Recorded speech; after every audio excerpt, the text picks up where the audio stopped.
En el video de hoy, nos sumergimos en 5 casos de personas que fueron devoradas vivas durante safaris. Desde una mujer que fue tragada por un gran tiburón blanco frente a la costa de Sudáfrica, hasta un funcionario postal jubilado que fue destrozado por un oso negro en la naturaleza canadiense. Pero primero, comenzamos en lo profundo del Pantanal brasileño, donde la búsqueda de un fotógrafo independiente por la imagen perfecta lo llevó cara a cara con el depredador supremo del bosque. Era el 3 de agosto de 2014 en el corazón del Pantanal en Brasil, donde las aguas altas que retrocedían habían dejado orillas fangosas y densas franjas de juncos. El aire era pesado y quieto, ese tipo de silencio que a menudo precede a un evento que lo rompe. Allí afuera, en la densa maleza, algo realmente observaba y esperaba. Doug Mallory era un exdiseñador de experiencia de usuario de 32 años de Boise, Idaho, que había cambiado las pantallas de computadora por algo más primitivo. Después de años detrás de un escritorio, había dejado su cómodo trabajo en tecnología para seguir su obsesión: fotografiar jaguares en su entorno natural. No se trataba de un encargo de National Geographic ni de un proyecto de conservación bien financiado. Doug financiaba sus expediciones él mismo, con modestos ahorros y tarjetas de crédito, con la esperanza de tomar la foto perfecta que demostraría que los depredadores no necesitan adornos, sino solo una documentación honesta. En la tercera semana en Brasil, Doug había desarrollado una rutina con su guía Rafael, un lugareño curtido por el clima que conocía muy bien los peligros del Pantanal. Cada mañana al amanecer partían, moviéndose silenciosamente a través del laberinto de vías fluviales y de islas boscosas, siempre en busca de rastros de jaguares, huellas, excrementos, marcas territoriales. Doug a menudo cruzaba los límites, se alejaba del lado de Rafael para acercarse más, obtener encuadres más cerrados, capturar retratos más íntimos de la naturaleza salvaje. Rafael le advirtió repetidamente sobre una jaguar en particular que estaba en la zona con una cría dependiente, una combinación que la hacía mucho más peligrosa. La estación de guardaparques había colocado advertencias claras sobre este animal en particular. Jaguar hembra agresiva con cría dependiente en el área de correntoso Biegung. Evitar viajes a pie. Las jaguares hembras con crías son de las defensoras más decididas en la naturaleza. Su instinto maternal supera cualquier precaución natural hacia los humanos y las convierte en protectoras implacables, dispuestas a atacar todo lo que perciban como una amenaza para sus crías. Además, los jaguares tienen la mordida más fuerte de todos los grandes felinos, con más de 1500 psi. Lo suficientemente fuerte como para aplastar cráneos o caparazones de tortuga de un solo mordisco. Como cazadores al acecho natos, se mueven silenciosamente a través del agua y el matorral, atacando con una violencia mortal repentina. Doug había leído la advertencia, pero la desestimó como una burocracia excesivamente cautelosa. Esa mañana encontraron huellas frescas de patas en el barro en las que aún se acumulaba agua. Rafael dio una señal de precaución, pero Doug, frustrado por semanas de intentos fallidos, se adelantó a su guía. No sabía que la jaguar ya había dado la vuelta hace horas y ahora circulaba contra el viento. Quería una foto a ras del suelo, enmarcada por juncos dorados, con el agua salpicada de luz solar detrás. Se agachó en la orilla, la cámara lista. Entonces ocurrió el desastre. La jaguar salió de su escondite. Rafael solo vio una sombra borrosa que golpeó la espalda de Doug como un martillo. El felino lo empujó con un salto silencioso de cara al lodo. Sus mandíbulas se cerraron en la base del cráneo. Hubo un crujido repugnante, luego un breve espasmo de pánico. Botas que pateaban, brazos que se agitaban salvajemente, mientras el jaguar lo agarraba de la cabeza hacia atrás y lo arrastraba, la columna vertebral doblada de manera antinatural. En una fracción de segundo, Doug había desaparecido. Una sola bota yacía medio sumergida en el agua, y las plantas de junco estaban cubiertas con largas vetas rojas. Un amplio rastro de arrastre conducía a la maleza, y ya se cerraba de nuevo detrás de los dos. El ataque había sido rápido y eficiente, tal como millones de años de evolución lo habían inculcado a los jaguares. A diferencia de las a menudo largas luchas con otros depredadores, las matanzas de jaguares suelen ser instantáneas. Sus poderosas mandíbulas destrozan estructuras vitales, incluso antes de que la víctima pueda comprender lo que está sucediendo. Rafael, desarmado y consciente de la inutilidad de una persecución en la densa maleza, donde una madre jaguar protectora esperaba, pidió ayuda y vigiló el lugar empapado de sangre. 2 horas después, llegaron guardabosques con rifles y machetes. Siguieron el rastro de arrastre unos 30 metros, hasta que terminó en un claro pisoteado, cubierto de sangre y mechones de pelo esparcidos. A pesar de extensas búsquedas y cámaras trampa colocadas en el área, los restos de Doug Mallory nunca fueron encontrados. La jaguar había hecho lo que los jaguares hacen: eliminar eficientemente una amenaza percibida para su cría y hacer desaparecer las huellas en el impenetrable laberinto del Pantanal. Su equipo de cámara dañado por el agua fue finalmente entregado al consulado estadounidense en Cuiabá. La última foto mostraba solo un fragmento borroso de vegetación, tomada solo unos minutos antes del ataque. En Boise se llevó a cabo una pequeña ceremonia conmemorativa a la que asistieron antiguos colegas y fotógrafos de vida silvestre locales que comprendían los riesgos que Doug había asumido conscientemente. Un periódico brasileño publicó una breve nota: turista estadounidense presuntamente muerto por un jaguar en Poconé. No se encontraron restos. No hubo titulares sensacionalistas, ni un llamado a la venganza contra la jaguar. En el Pantanal, había triunfado el instinto depredador. Mientras los gritos de Doug se desvanecían en los humedales brasileños, a miles de kilómetros de distancia, frente a la costa de Sudáfrica, una estudiante de biología marina estaba a punto de descubrir que el depredador supremo del océano no conoce la piedad. Era el 4 de marzo de 2015, durante un safari oceánico frente a la costa de Mossel Bay, Sudáfrica. El océano Índico estaba frío e inquieto. Su superficie gris se rizaba bajo un cielo pesado. Las olas golpeaban rítmicamente contra el casco del bote de buceo que flotaba cerca de la isla de las Focas. Los miembros de la tripulación dijeron más tarde que esa mañana algo se sentía mal, como si el agua estuviera reteniendo algo. Hayley Chang, una estudiante de doctorado en biología marina de 27 años de la Universidad de Columbia Británica, había viajado medio mundo para esta inmersión. Su tesis doctoral se centraba en el comportamiento depredador-presa en especies de tiburones costeros, con un enfoque especial en el comportamiento de salto de los tiburones blancos. A diferencia de los adictos a la adrenalina que normalmente reservaban tales excursiones, Hayley no buscaba la emoción, ella buscaba datos de campo. Los profesores la describían como metódica y cautelosa. Alguien que revisaba el equipo 3 veces y documentaba todo con la máxima precisión. El sistema Float Rig, que se utilizaba en estos safaris, se ajustaba exactamente a sus requisitos de investigación. Permitía la observación del comportamiento de salto en la superficie del agua, sin sumergirse completamente en una jaula, ideal para filmar. Ella había cubierto los costos por sí misma, con la ayuda de una beca y sus ahorros, y había llegado a Sudáfrica 3 días antes, para aclarar los últimos detalles logísticos. Su objetivo era recopilar pruebas visuales de saltos sorpresa. Eventos raros, pero de un valor incalculable para su defensa de la tesis doctoral. Hayley entró al agua a las 10:20. Llevaba un traje de buceo semiseco y una sola GoPro, montada en una vara corta.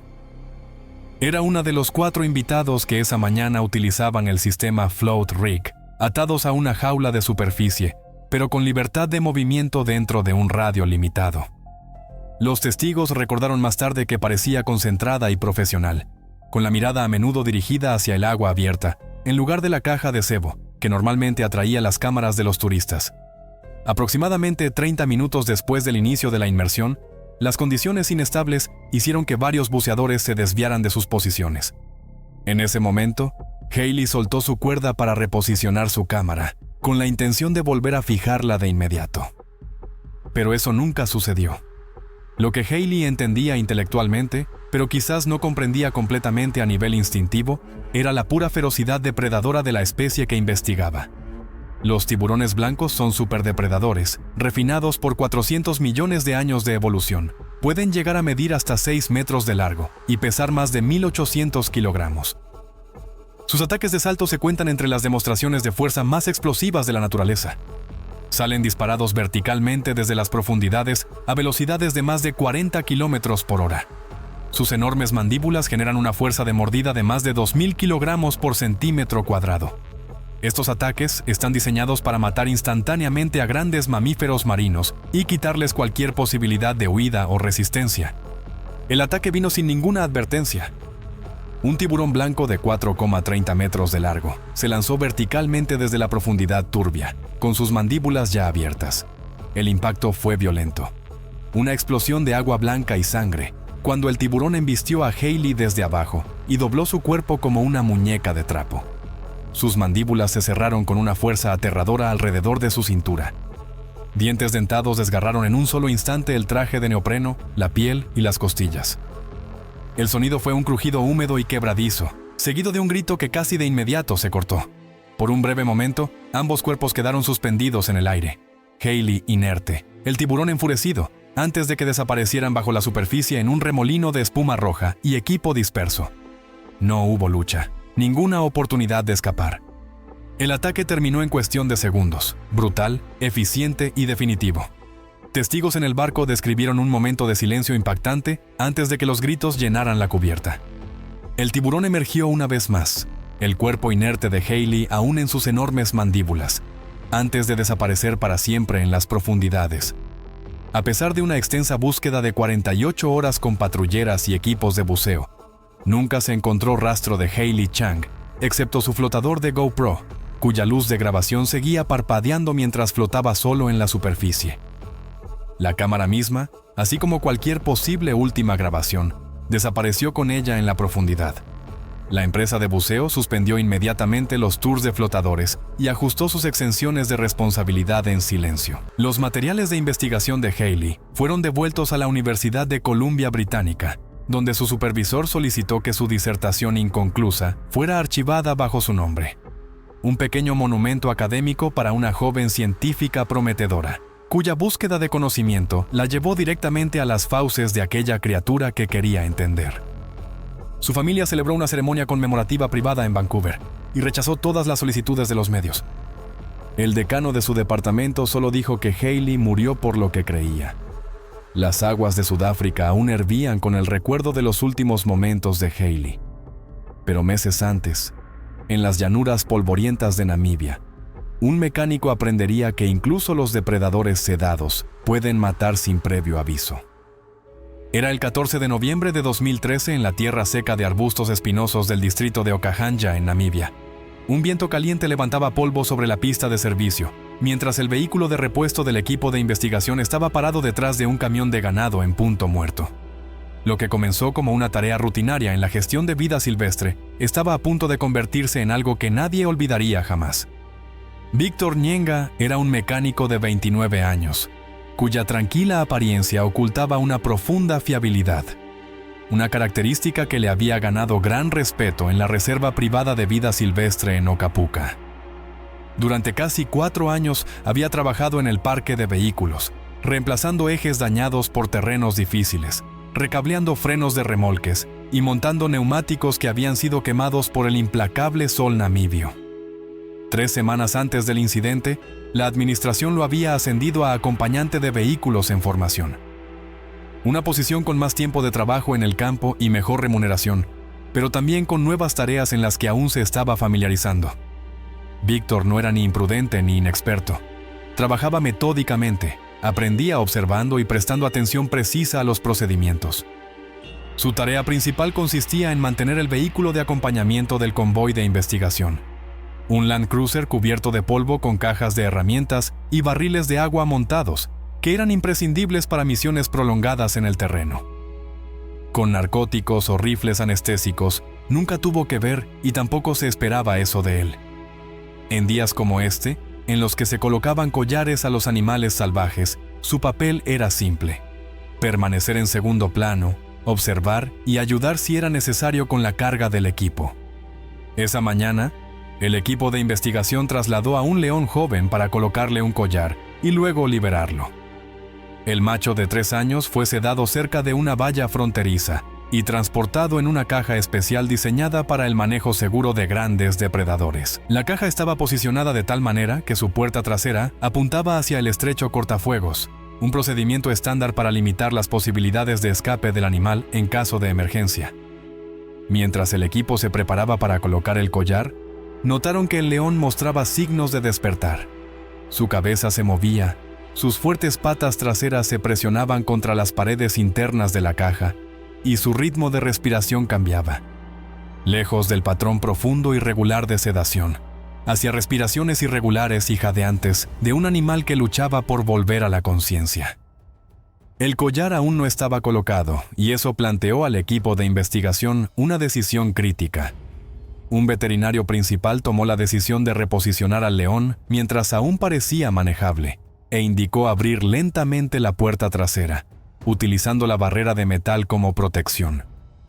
Víctor estaba de pie al lado del remolque. Sostenía un gato hidráulico en la mano, que estaba destinado a levantar el eje trasero de la caja, y se concentraba en el neumático izquierdo, que se había hundido un poco en la arena blanda. Nadie sospechaba qué eventos se desarrollarían en los próximos segundos. Los leones africanos son los segundos depredadores más grandes del continente. Los machos adultos pueden pesar más de 180 kilogramos, pura masa muscular y fuerza que rompe huesos. Sus enormes garras pueden aplastar huesos humanos de un solo golpe, y sus mandíbulas alcanzan una fuerza de mordida de más de 650 libras por pulgada cuadrada, más de 45 bares.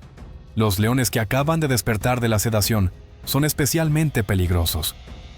Los medicamentos utilizados pueden perder efecto a diferentes velocidades según el metabolismo, el nivel de estrés y la edad del animal, lo que puede dar lugar a fases de conciencia parcial en las que el animal sigue siendo mortalmente peligroso, pero carece de cualquier inhibición de comportamiento. Lo que sucedió a continuación ocurrió con esa velocidad aterradora que caracteriza todos los ataques de los grandes felinos. En el momento en que la puerta se abrió un poco, el león explotó hacia afuera con una violencia impactante. No fue el tambaleo lento de un animal fuertemente sedado. Eso era un depredador de 180 kilogramos que se movía con precisión mortal.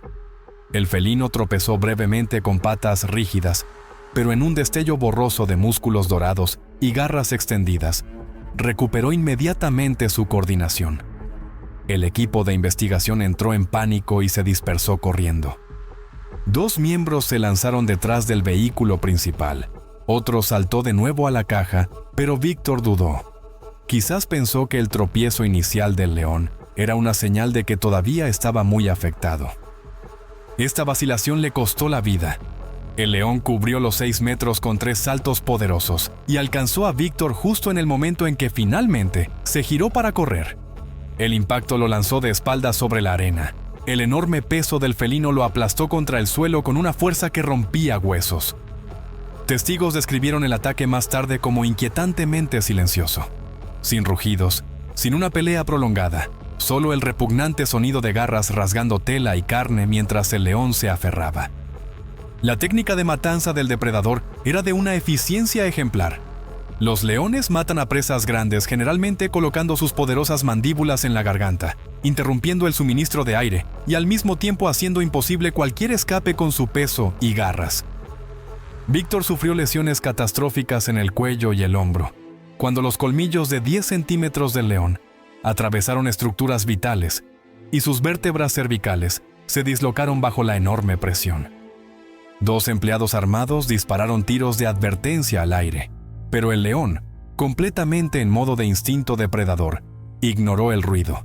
Solo un disparo directo en el costado lo hizo soltar su agarre y tambalearse lejos del cuerpo inmóvil de Víctor.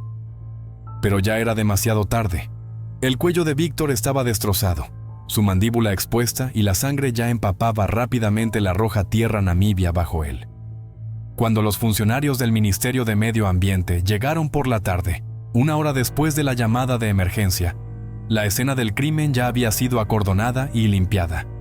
El cadáver del león fue transportado para un examen patológico, para verificar la sedación y determinar si una reacción inesperada había contribuido a la tragedia. El cuerpo de Víctor fue colocado en una bolsa de plástico negra y trasladado a Windhoek, donde la forense determinó oficialmente la causa de la muerte como dislocación de las vértebras cervicales y pérdida catastrófica de sangre debido a lesiones en la zona del cuello.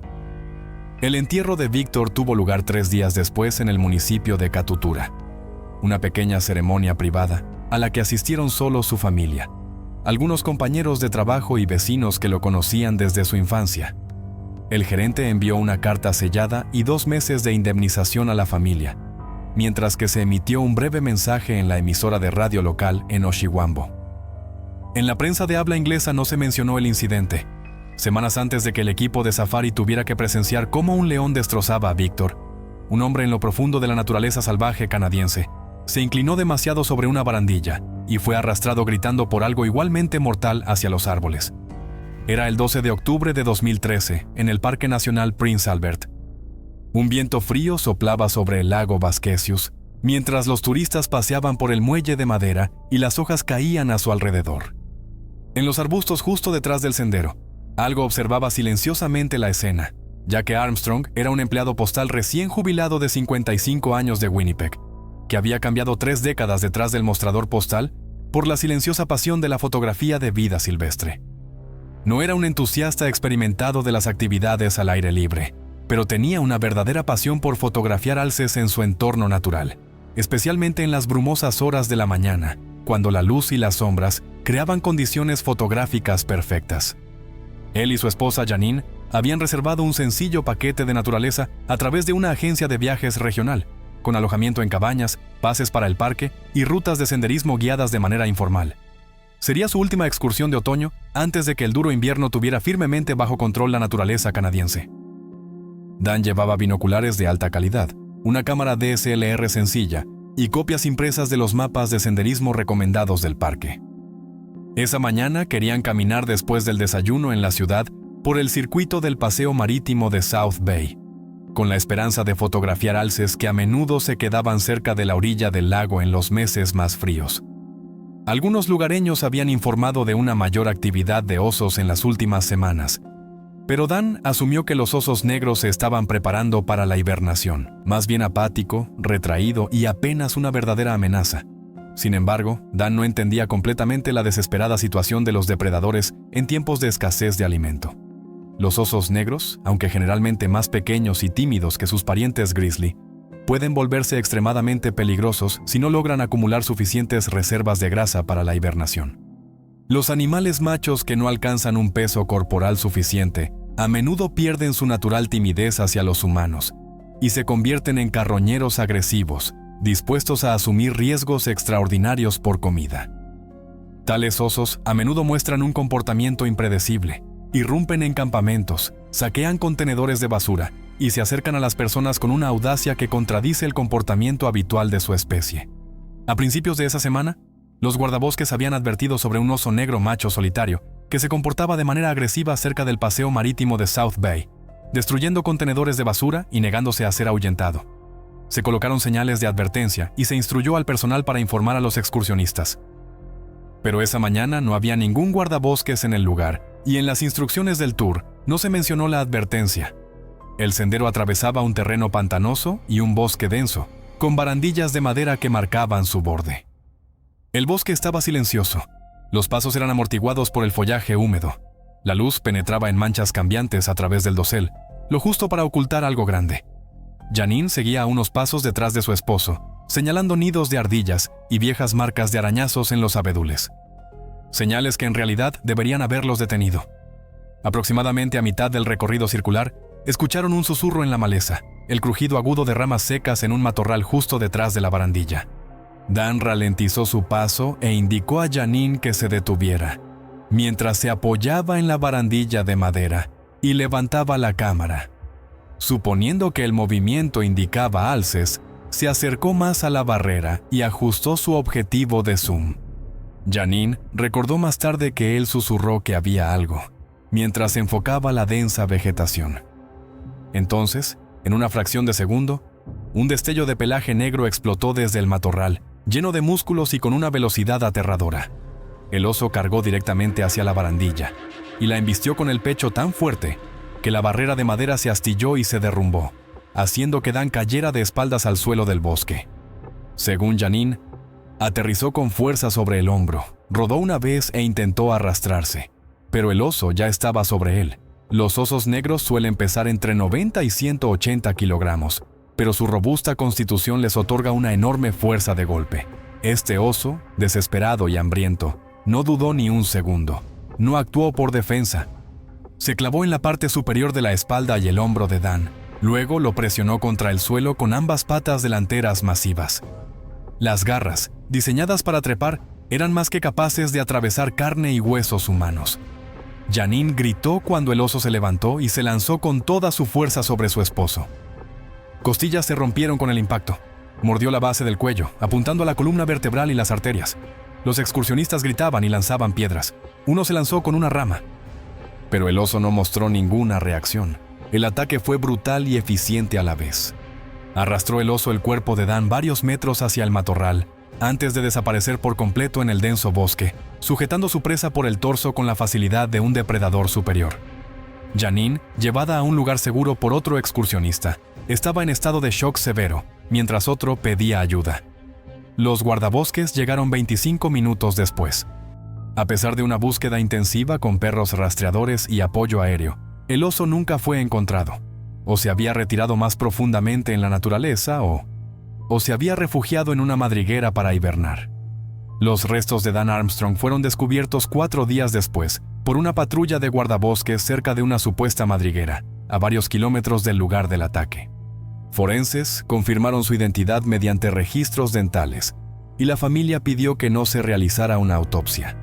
La semana siguiente se llevó a cabo un funeral privado en Winnipeg, al que asistieron familiares y algunos empleados de correos jubilados que recordaban la silenciosa dedicación de Dan y su naturaleza amable.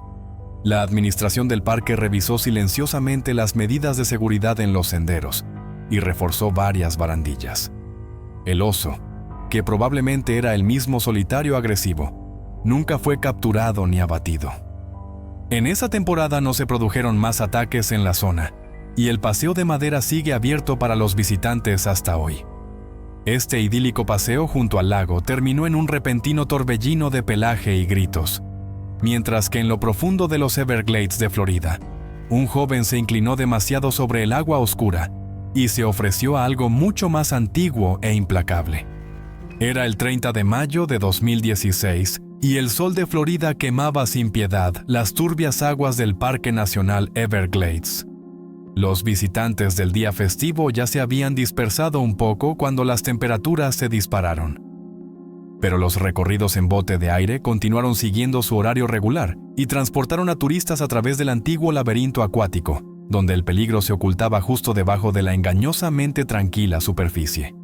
Rico Méndez era un especialista en transmisiones de 26 años de Hialeah, Florida, conocido entre sus colegas por su risa fuerte y su instintivo desprecio por todas las advertencias. Este viaje espontáneo a los Everglades con 2 amigos del taller no era más que un día libre y relajado para él, una oportunidad para divertirse y crear contenido para las redes sociales. Para Rico, los Everglades no eran un ecosistema salvaje que exigiera respeto. Eran solo un telón de fondo para buenas selfies y grandes historias que se podrían contar más tarde. El grupo subió al aerodeslizador a las 11:15, justo cuando el sol brillaba con toda su fuerza desde el cielo. Rico inmediatamente hizo bromas sobre que los caimanes no eran más que perros de pantano lentos y desestimó el peligro real que los rodeaba.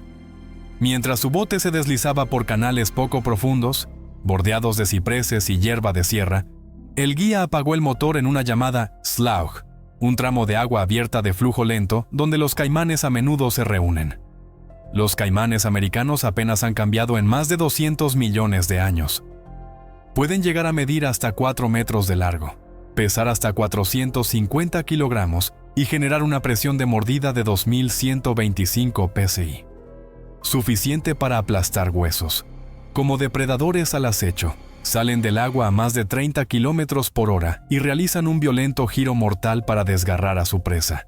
El guía dio su advertencia habitual: no alimentar a los animales salvajes y no inclinarse sobre la borda. Los animales no son mascotas, asocian los botes con comida y pueden volverse agresivos. Rico, como siempre, ignoró las advertencias. A pesar de las instrucciones claras, Rico comenzó a lanzar tiras de carne seca al agua, mientras sus amigos reían y grababan videos. Una figura oscura apareció, a solo unos metros del borde del bote. Un enorme caimán, de aproximadamente 3,70 metros de largo, emergió lentamente de las profundidades, con sus ojos prehistóricos fijos en la fuente de alimento. El guía gritó desesperadamente que Rico debía parar de inmediato, pero Rico ya estaba agachado al borde, sonriendo a la cámara y señalando que alguien debía tomar una foto. Entonces, ocurrió el desastre. con una velocidad aterradora. El pie de Rico resbaló en la cubierta de aluminio mojada, que aún estaba resbaladiza por el agua salpicada. Cayó hacia adelante, primero con los brazos, luego con el pecho, y aterrizó con un fuerte chapoteo en el agua turbia. El caimán reaccionó con los reflejos veloces de un depredador que había perfeccionado su técnica de caza durante millones de años. El enorme reptil se lanzó hacia adelante con la boca bien abierta y atrapó el torso de Rico con un crujido brutal que rompió varias costillas de inmediato. La sangre brotó en el agua mientras los amigos de Rico agarraban desesperadamente sus piernas. Lograron agarrar brevemente sus jeans, pero el caimán comenzó de inmediato con su típica vuelta mortal. El violento giro soltó su agarre y Rico desapareció bajo la superficie en un remolino de sangre y espuma. Gritos rompieron el silencio en el aerodeslizador, mientras el guía enviaba una llamada de emergencia por radio. Una vez más, apareció algo de sangre. Luego, el agua volvió a su engañosa calma, como si nada hubiera pasado. Guardaparques llegaron dentro de una hora, acompañados por oficiales de la Comisión de Conservación de Pesca y Vida Silvestre de Florida.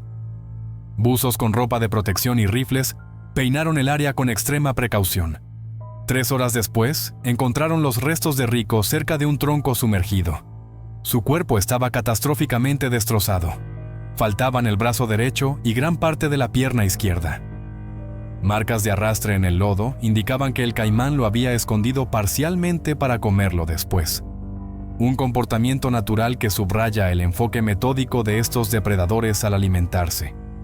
El caimán responsable, un macho grande, fue capturado esa misma noche y sacrificado a la mañana siguiente.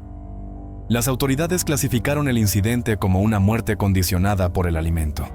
Un resultado trágico, pero previsible de la intervención humana en el comportamiento natural de los depredadores. El funeral de Rico se llevó a cabo 5 días después en la parroquia de Santa Mónica, en Hialeah.